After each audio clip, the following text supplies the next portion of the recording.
This is WWE superstar Drew McIntyre, and you're listening to the WWE Podcast. The champ is the one that everybody wants, me. It's going to WrestleMania. Claymore! Austin 316 says I just whipped your ass. This is my iron. You're going to acknowledge me. What's going on, everybody? Guys and girls, welcome back to another edition of the SmackDown Review right here on the WWE Podcast. As always, I'm one of the hosts of the show, Michael Ritter. You can find me on Twitter at Michael5Ritter, and also one of the hosts of the Football Function Podcast, available on all of your podcasting platforms. Joining me on this episode, per usual, my humble co-host, Juicy Jonathan. You can find him on Twitter at BIGG_speaker. John, how the hell are you doing on this Friday evening at this point? Well, I mean, I feel like it's been a time crunch, I guess you could say. Getting from work, showering up, getting a little bit of food in, I guess you could say. And then, of course, riding over here to get this review taken care of. But other than that, man, I feel good. I feel like, of course, we still got another day in us. So, of course, I guess my body's still with the work in motion and everything like that. It's not over yet. Yeah. So, of course, I feel like, okay, let's get this other day over with and then enjoy the weekend, I guess you could say. So, yeah, I am ready to knock tomorrow out, and like I said, enjoy the weekend and see what we can get into.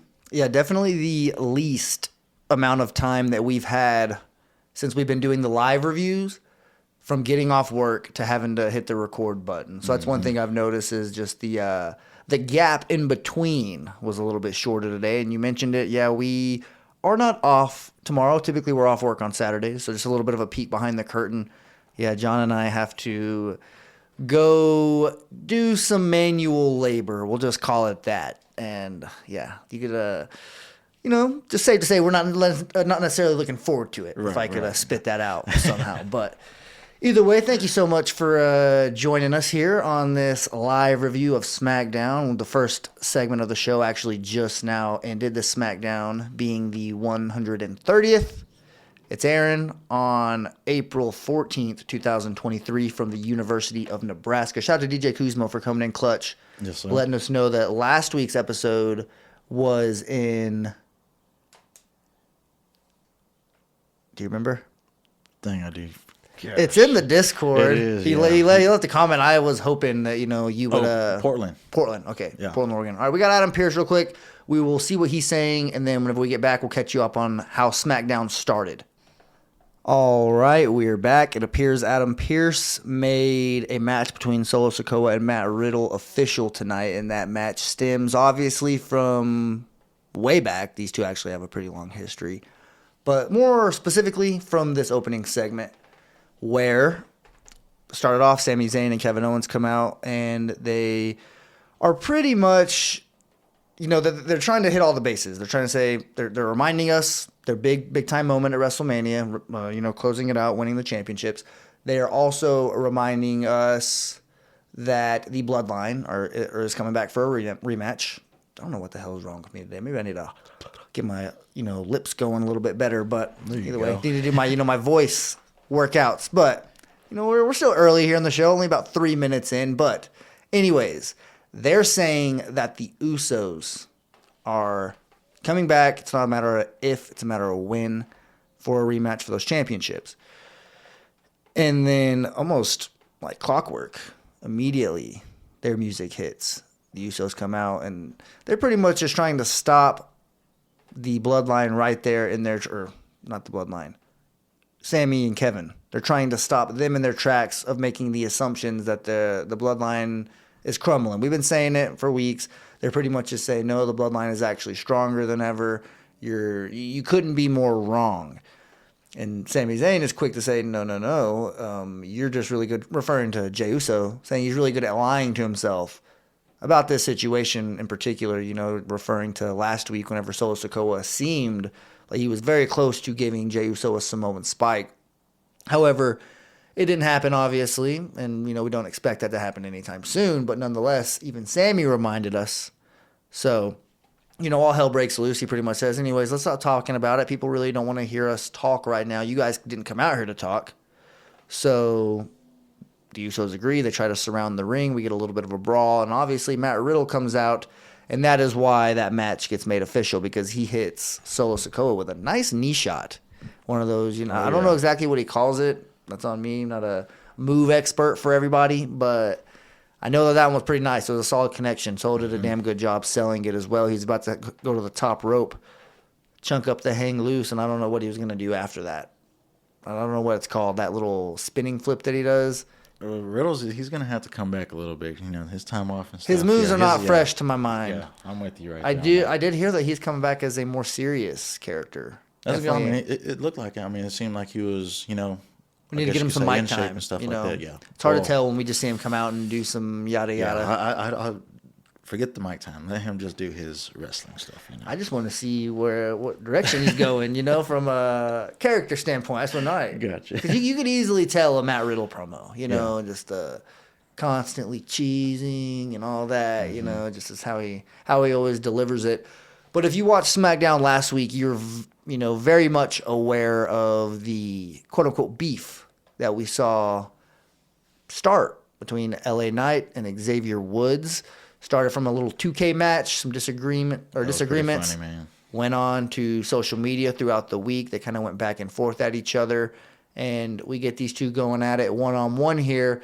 Xavier Woods starting to get a little bit more of a spotlight, what I've noticed, just not just in the ring, but because he has gotten a lot more ring work by himself, since Kofi Kingston has been banged up.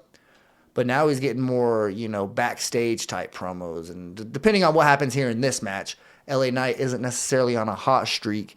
This seems like two guys who could both use a win, just being completely honest. Who's your pick here as the match kind of rolls on with LA Knight in control as we currently speak? Well, just going through what's been going on between them and stuff. I feel like I'm going to ride with Xavier Woods on this. I feel like he kind of should branch off, get a little, what would you call it, revamp of the character and everything. But other than that, I would take him in this match, just going by what's been going on backstage and stuff. But I don't know, man. I'm a little disappointed that LA Knight keeps taking losses. He came in pretty nice, after the male models thing and everything. I was pretty high on him and stuff. So for him to keep losing, I guess you could say, just isn't sitting right with me. That's all I got to say about it. I feel like I'm missing something from the opening segment. I don't know if I missed a line or an important part of that. I don't know. I could have. So just know that I have that feeling of I forgot something at home and I left for the day. So you're talking about between the Usos and Sami Zayn? Yeah. Kevin Owens? The only thing that I kind of took out was Jimmy's promo.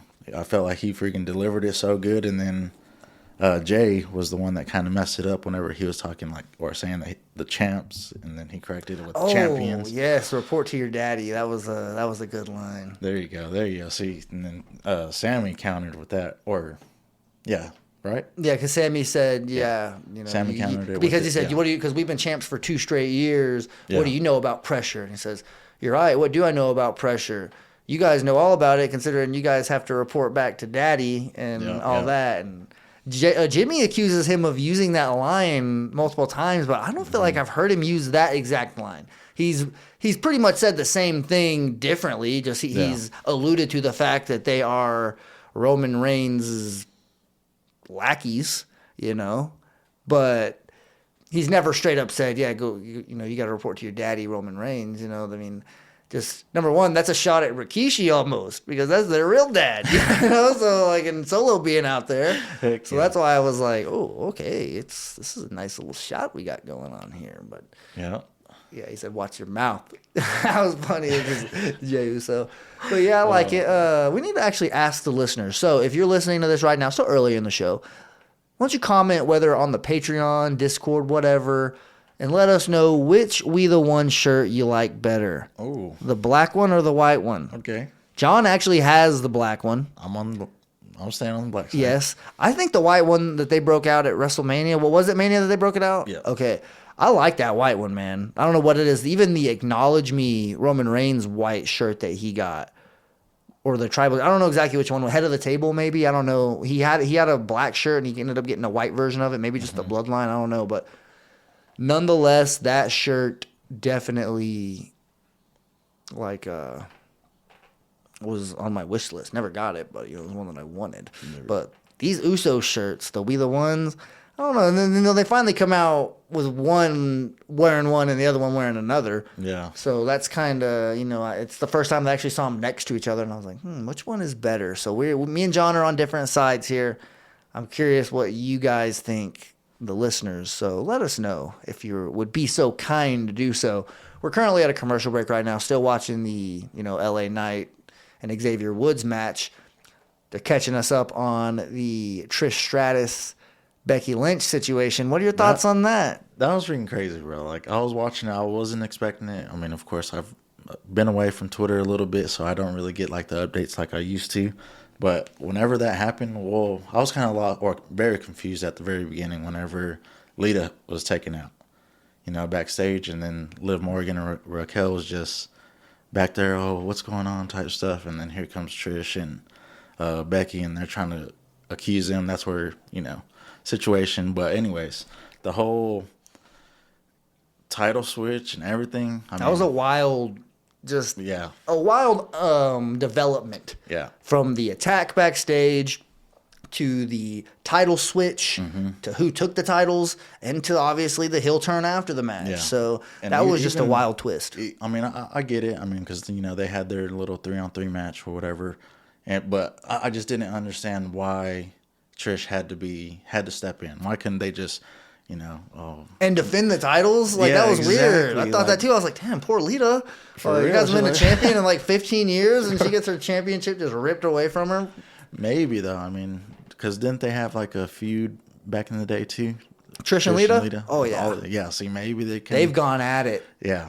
Bring that kind of back in the WrestleMania 40? Give me that. I would love to see that. Oh, and by the way, I know I just said it, so technically I'm a stooge, but here going forward, well, I don't know.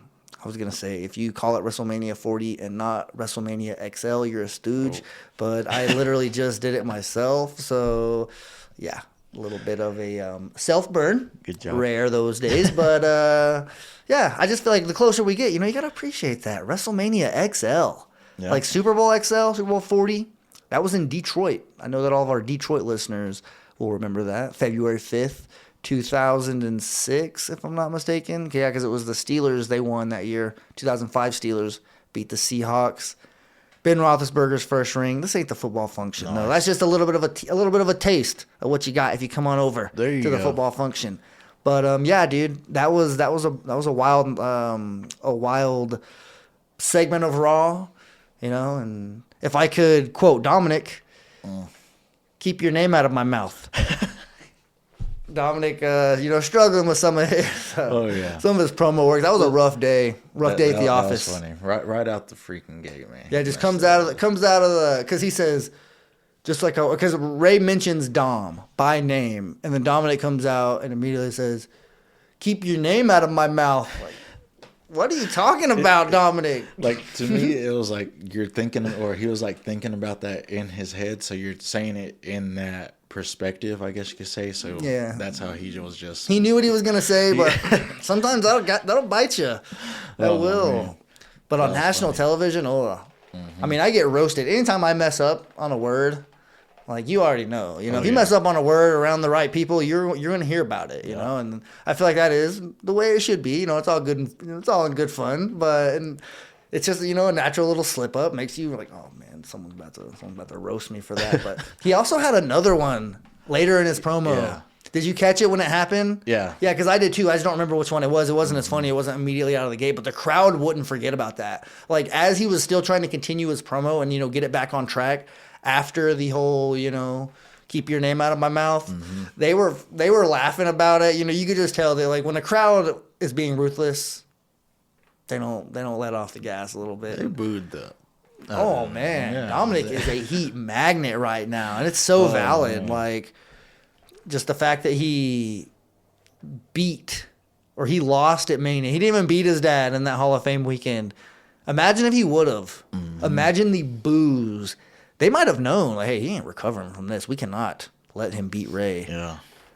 I don't think that would have been a good just moment for him. You know, like you were saying, he definitely he built the, you know, what would you say?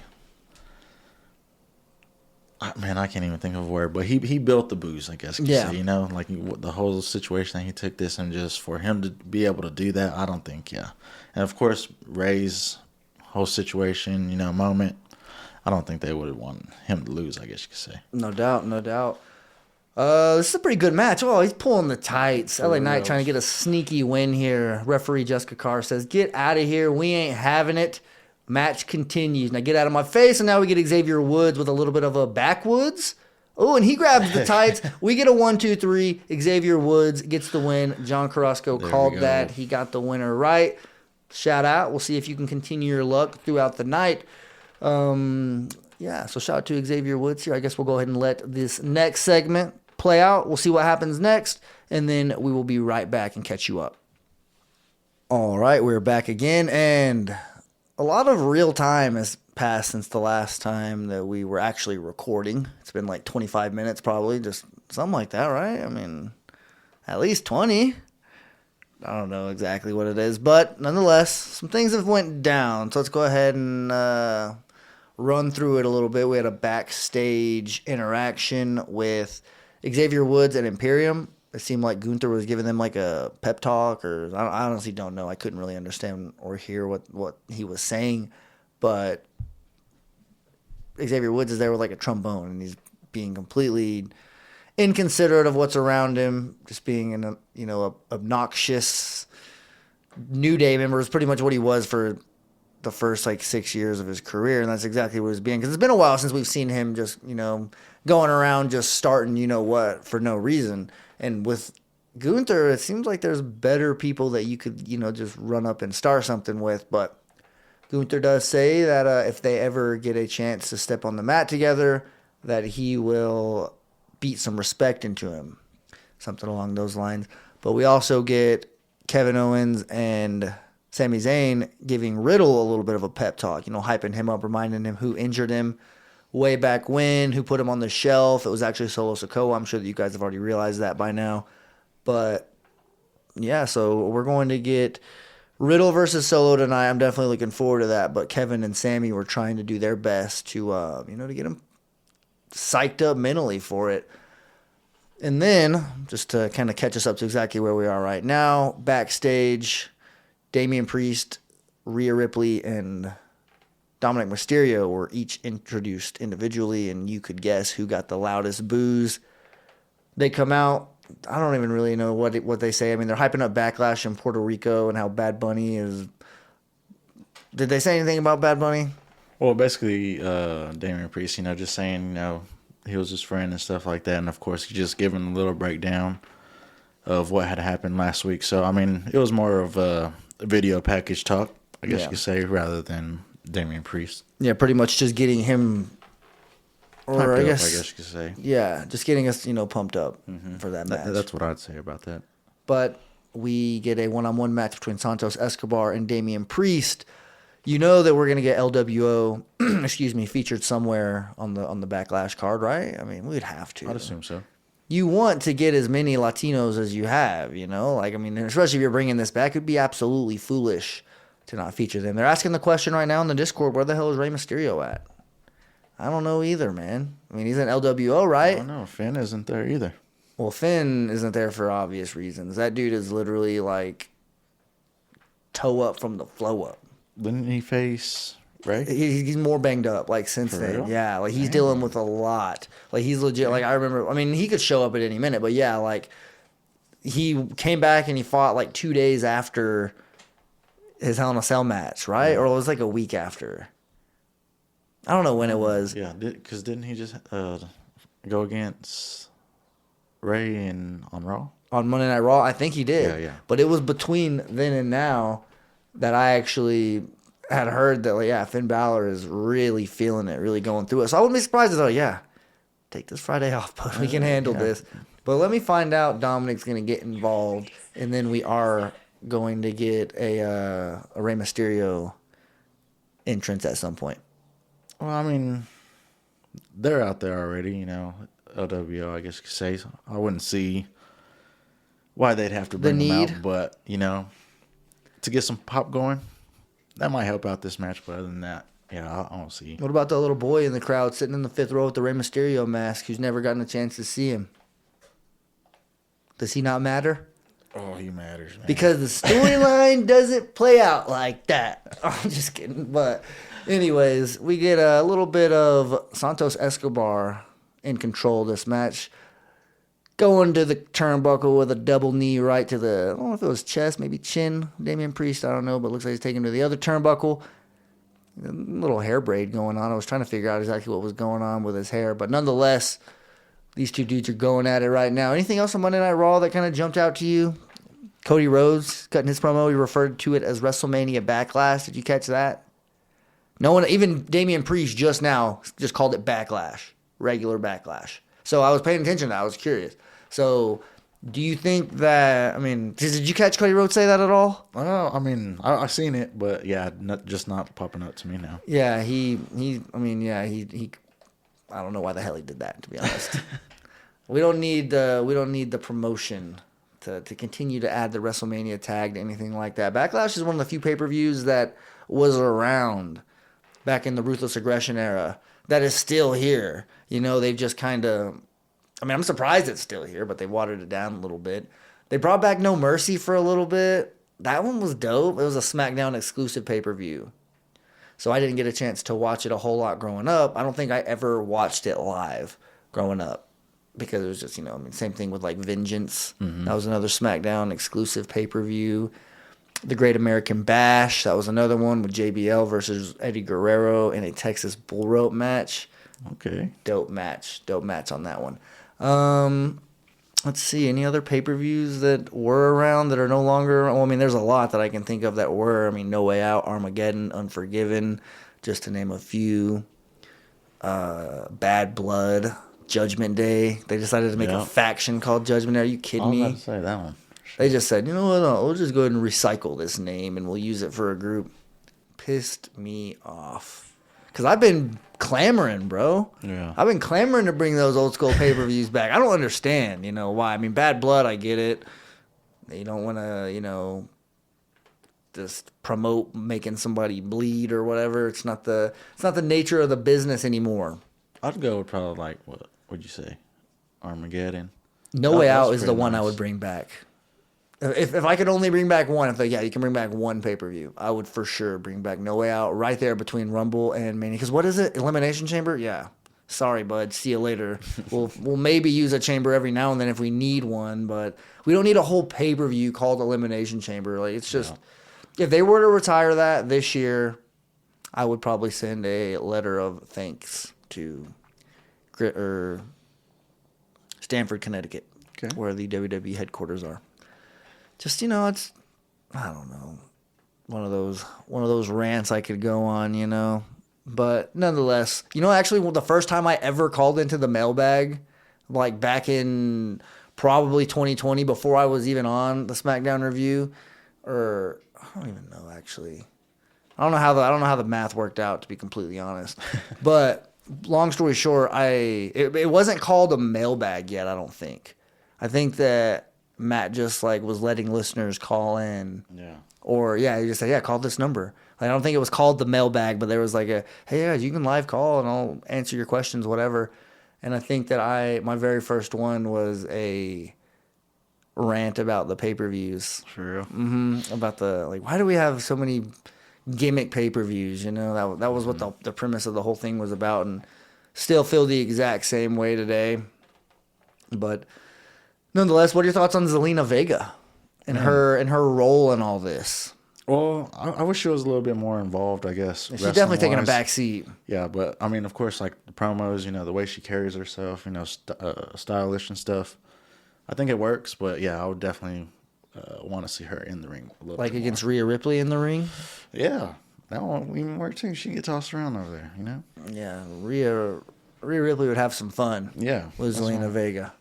It'd be a brutal match, I guess you could say, bloody. Oh, it would be very brutal. I'll tell you that. Rhea Ripley, that's just right up her alley, and you get someone who I mean, she has gone up against the likes of obviously Charlotte, Bianca Belair, many other bigger, I guess, statured women. Yeah. You know? So going up against somebody like Zelina, I feel like that would be, talk about lunchable. Not like, not the bad, boring lunchable. I'm just talking about, she would look at her as a lunchable, like snack time. Yeah, I understand that. But I think the way Zelina is in ring, that would be a good little combination right there, you know, like more of... They could compliment... Oh, she could make Rhea look like $1 million. That's what I'm saying, yeah. I think it'd be a... But... Steak. That's her getting her rear end handed to her. Yeah. I'm looking at it from the reason why I wouldn't buy it is because I'm like... More like, because, you know, it's kind of like when we had the town hall with casual wrestling fan Kanye Twitty and DJ Kuzmo. They were listing off... you know, people who Roman Reigns could feud with after Cody Rhodes. And they were saying, no, these are some people who he can go up against. And they were listing off people. And on paper, yeah, it sounds great. The WWE roster is stacked. You can, without a doubt, find some people who you could say, yeah, I'll get behind that. I'll get behind watching a program between those guys. But I'm past the good promo or the good program part of this whole Roman Reigns run, you know? Like, I'm into the believability. Like with Cody Rhodes, I could believe that he has a chance to beat him, you know. Randy Orton, I don't believe he has a chance to beat him if that's the next guy that he's going against, you know. Randy Orton's past his prime. Randy Orton has already been on the mountaintop. He's already had his, you know, years and moments in the sun. Whenever you're talking about, you know, dethroning Roman Reigns, I want, or even just the programs that he's in these matches going into pay-per-views, I want his challengers to be believable and make me feel like this could be the one. You know, this guy could be the one. Like Kevin Owens, we knew it wasn't. You know, at the Royal Rumble, Kevin Owens wasn't going to beat Roman Reigns. Like, that was well established. We knew Sami Zayn at the Elimination Chamber in Sami's hometown. We knew Sami wasn't going to beat Roman. You know, but hey, on paper, those were great matchups. Those were great storylines, great programs. I'm just saying personally, my personal opinion, I am past the good programs. You know, we've had good programs with Roman. He's been champ for damn near 2.5 freaking years, you know. I am to the point where I want believability. And that's where I tie it all back to the Zelina Vega comparison. Whereas with Rhea Ripley, I don't need to see someone make her look like $1 million. I know she's worth $1 million. She can make herself look like $1 million against someone her size. I want the believability, and oh my gosh, that move was just very nice. A little bit of a moonsault to take out Damian Priest, but it's only a 2 count. And he kicks out. Really quickly here, while the match is still going on, nobody's really on top. Who's your prediction? I just want to know if you can continue your streak. This one a little bit hard. I picked Judgment Day last week. I'm going to go with Santos on this one. Okay. So Santos Escobar, they did take the L last week, I believe. See if they could maybe get one, because Santos is doing a pretty good job. I will say, Damian Priest, I was introduced to him during his NXT tenure, Dominic Mysterio interfering a little bit. And as Santos had control of the match, now we get a clothesline from Damian. And here comes LWO. They're giving Dominic a nice little beat down here right by the announce table. You can see Michael Cole just going crazy. I wish we didn't have it muted because he hates Dominic. And I could imagine he was absolutely losing his mind when they were beating the hell out of him. Man. Yeah.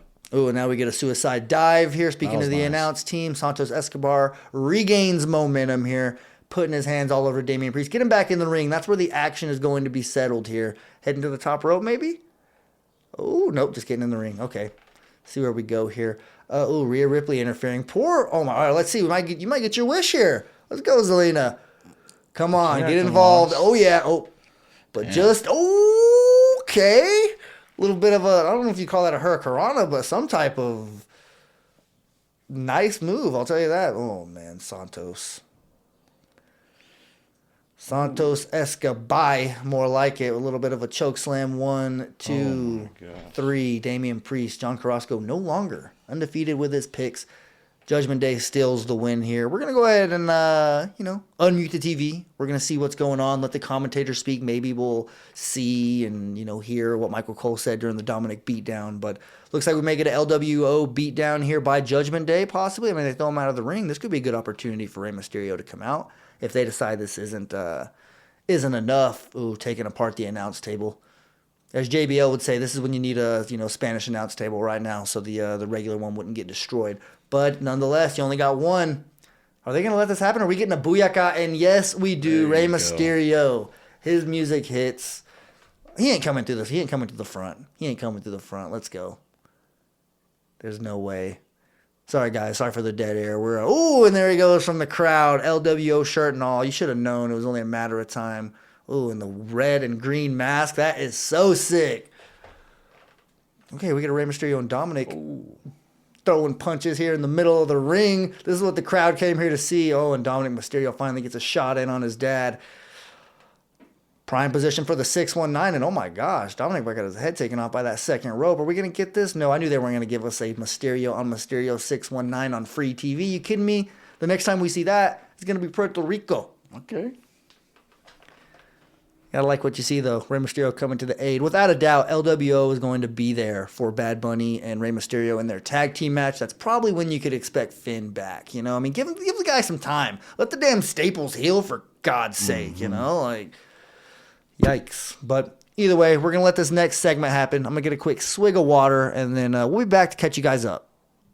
We get a backstage segment featuring the Bloodline, which is basically just their version of what we got with Matt Riddle and Sami and KO. You know, they're hyping him up. Now we get the Bloodline hype, or more specifically, Paul Heyman hyping up Solo, which he's using a different approach. He's pretty much using the I don't know,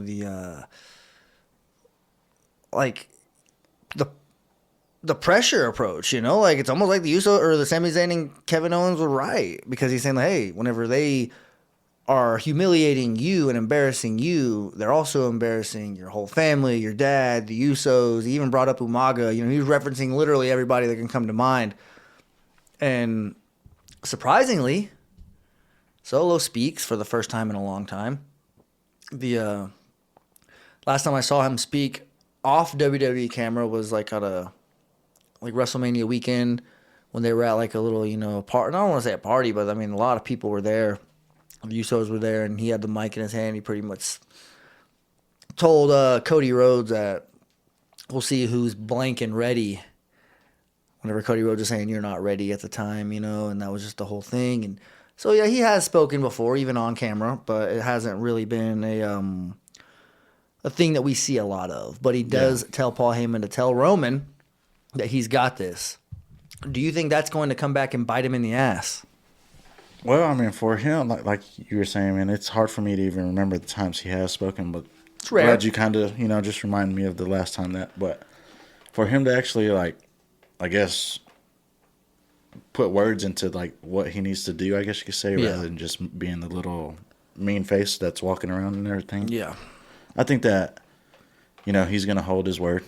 So, I mean, it might bite me in the butt, but, yeah, I think he's going to hold it down, I guess you could say.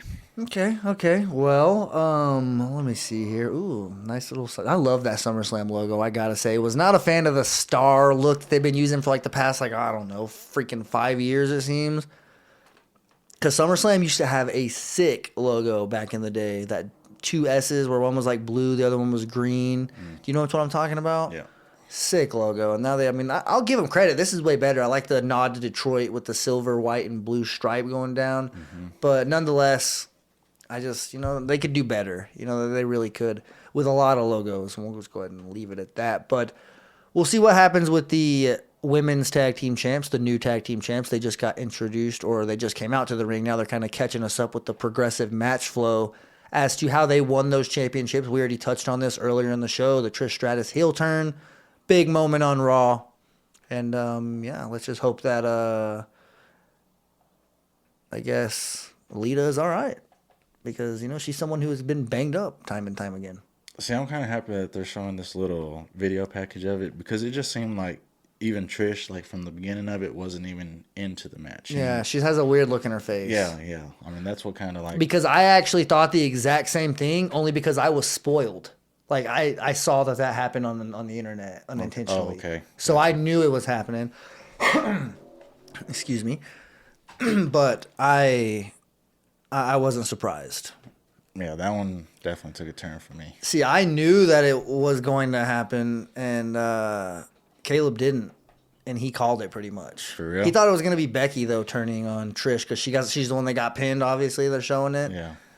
But yeah, I didn't expect Trish, and it wasn't the best executed. Let's be honest. Mm-hmm. That shot to Becky from Trish from behind, the actual turn, like, shout out to Becky for doing a lot of the work there and acting like that hit actually impacted her whatsoever, because it was one of the poorly timed, poorly connected.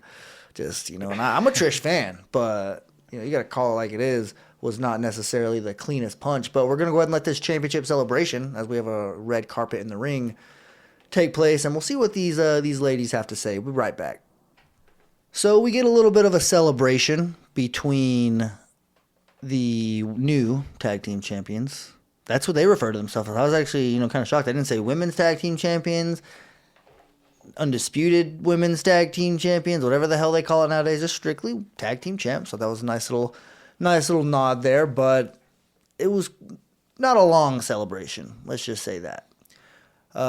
Sonya Deville, Chelsea Green, both of those ladies come out and pretty much ask the question that we were all kind of wondering, but nobody really asked it. She addresses the elephant in the room and says, hey, you didn't beat the tag team champs. What the hell?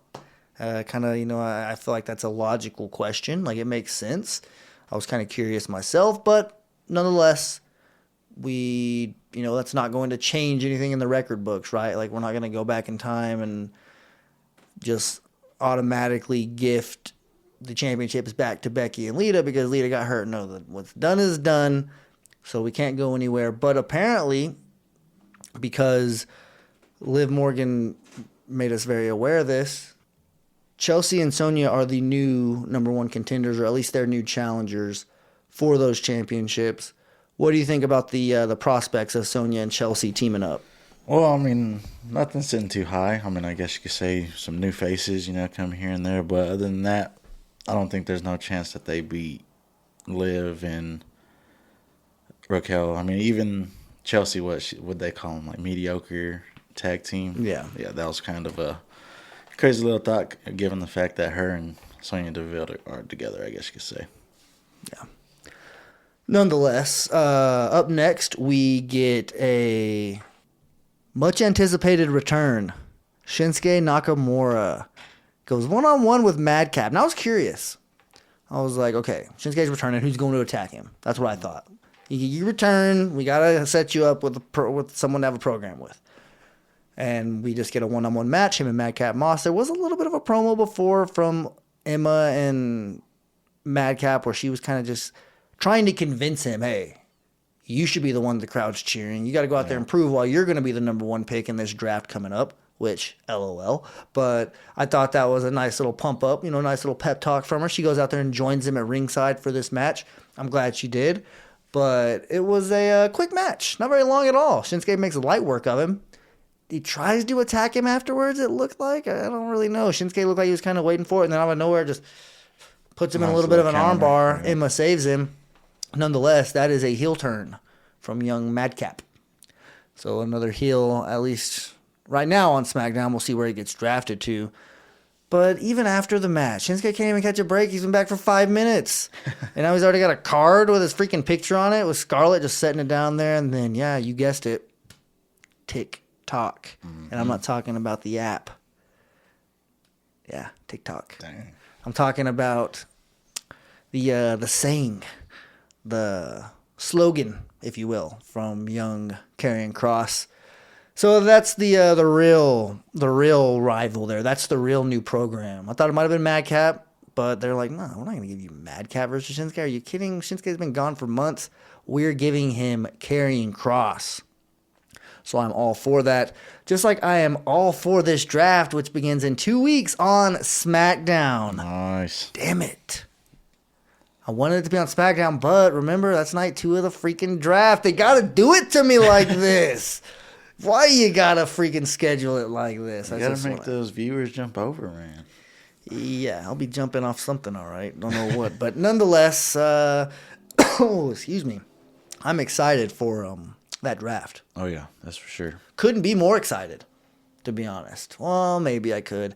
If the only way I could be more excited is if they said, we are going to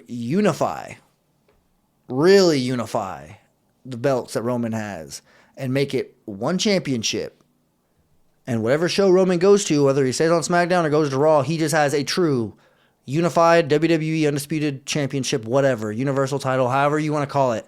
If they just say, okay, that's going to be one belt officially now. And then we're going to give SmackDown or the other show the World Heavyweight Championship. That would make me happy. I feel like it would be one that would be worth winning. Like, yeah, we're going to bring back this prestigious championship. Yeah. So to make it worthwhile, because while we got this other one over here that Roman Reigns has, it obviously means a lot. It's obviously a very important prize in the industry. But dude, that World Heavyweight Championship just it stands the test of time. You know, it's one of the best, one of the most beautiful championships that you could get, and just bringing it back, that is one way I would be more excited. And if they straight up said, hey, this is the way we're doing it, draft lottery style, and the brands are going to stay the same, like we're not going to let Raw guys go to SmackDown and vice versa, like that's what I'm thinking of. So in those aspects, I would be more excited. But for where we are and the circumstances, I'm still excited for this draft. I mean, I was literally about to say I couldn't be more excited. I was literally about to go in a full circle, just go, I was about to say I couldn't be more excited. But nonetheless, you know, I am very much looking forward to that draft, just like I'm looking forward to this main event. One of the sickest entrances, I will say, Solo Sikoa, just the visual of it, with that light that's right there, with the smoke, how you really can't see behind him, and then all of a sudden they change the camera angle. Just something that I've noticed that is a very, as the kids like to say, hard entrance for Solo there. But yeah, like I was saying, like I'm excited for the draft. I'm also excited for this main event. We're going to let this match play out. Whenever we get back, we'll let you know who won and how. Okay, so a little bit happened before the match. Number one, the Viking Raiders attacked Ricochet and Braun Strowman, setting up a match next week. Also, we got the news that we're going to get an Intercontinental Championship match next week. Gunther versus Xavier Woods. Curious to see how Woods looks in this match. 100% he's going to lose. Not going to win this match. Gunther's not losing his title on a SmackDown before the draft in April, you know? So let's get that right away situated. But how are they going to make Xavier Woods look in this match? That's a question that I'm asking, and I'm looking forward to seeing how that match goes. Number two, another championship match. Tag team. The women's tag team championships, Liv Morgan and Raquel versus Sonya Deville and Chelsea Green. And then, I mean, I'm not sure. Was it just those three that was announced? Yeah, it was just those three right there. Okay, for some reason I thought maybe I saw something for Karrion Kross and Shinsuke, but it could just be me. Yeah, definitely could be. Definitely looking into it. Oh, yeah. Just something that could definitely happen at some point. But we do get this match. Physical as you would expect. Solo Sikoa has the Usos in his corner. Matt Riddle has Sami and KO. They're going at it back and forth. Obviously, the interference was inevitably going to happen until they get sent backstage. They get kicked out of ringside, but for some reason they come back. That was a little bit unexpected. Didn't really expect them to make it back. Typically, that doesn't happen whenever people get kicked from ringside. I feel like there should be some repercussions for that. Mm-hmm. I will say, but yeah, they come back out there. And for some reason, it stifles, because even KO and Sami come back. For some reason, it stifles Matt Riddle's momentum. He ends up losing Samoan Spike to Solo Sikoa. And then after the match, Solo Sikoa, he might have been on Dude, Where's My Car? Because it was stoner bashing time. Matt Riddle got put, or he got tried. I don't know if Solo was trying to throw him through the table, or if he was genuinely just trying to hit him on there, because afterwards he flips the table over him, and just looks like a brutal scene. Obviously, KO and Sami were checking on Riddle after the match, but what were your thoughts on Solo Sikoa getting the win on Matt Riddle here? Well, I definitely think that it was good for Solo, and then, of course, like, I guess you could say, like, Matt Riddle, him coming back, you know, I guess you could say don't want to give him too much of a, or put him over too fast, I guess you could say. You kind of just let him build and everything like that. So Solo getting the win here, I kind of expected that, you know, just given the circumstances and the believability, you know, that you kind of go, or that you refer to, I guess you could say. So that's where I was kind of at in this one. But I don't know, man. Yeah, them coming, or the Usos, and then Sami Zayn, Kevin Owens coming back into the ring, or to the ring, I guess you could say, kind of threw me off. But you had mentioned the slamming of Solo, or from Solo to Matt Riddle on the table. I think that the impact of the little monitor, that they watch or whatever, took most of that. Like it looked like he landed pretty good on his back. Yeah, I've always thought that when I see those. Or they just reinforced it from pretty good from the last little table break that they had.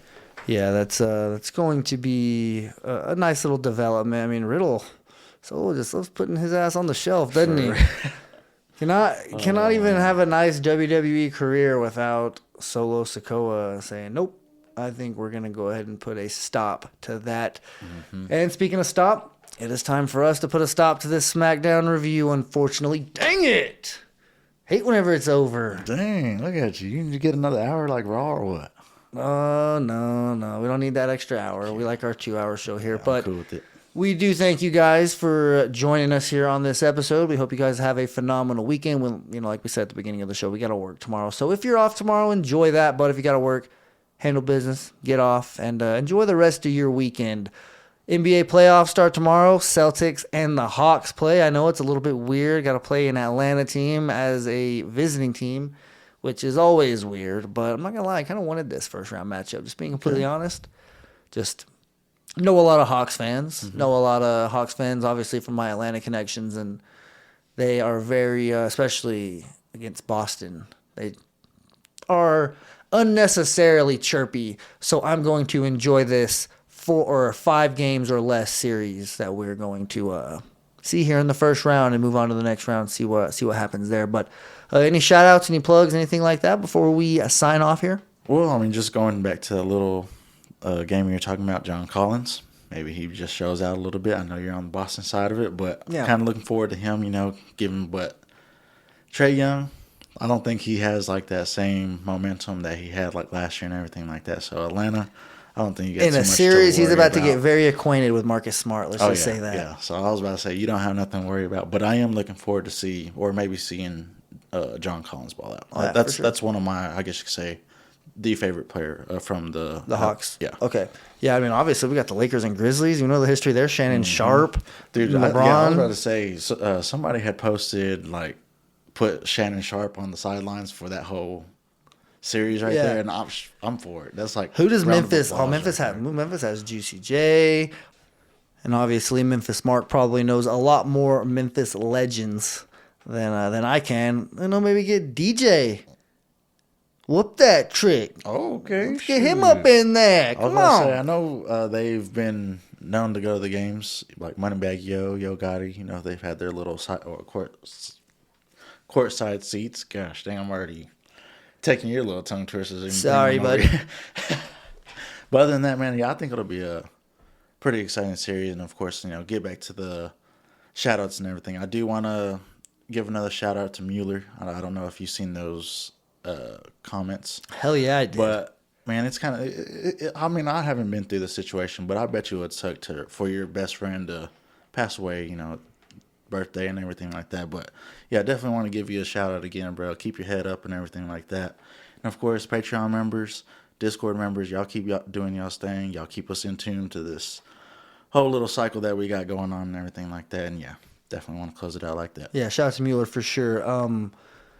Yeah, definitely shout out to all the patrons too. Yeah, they help us out a lot with us. There's questions in the show that we have while we're watching. Hey, what just happened there? Let me check Discord. Oh, yeah. And sure enough, DJ Kuzmo and Detroit Kyle got us covered. So definitely shout out to you guys. You guys contribute to the show and y'all don't even realize it. Mm-hmm. So we definitely appreciate that. But nonetheless, we hope you guys, like I said, have a great weekend. Enjoy everything other than, basketball, just whatever you got going on. Walk passionately in the direction of your dreams, and we'll talk to you soon.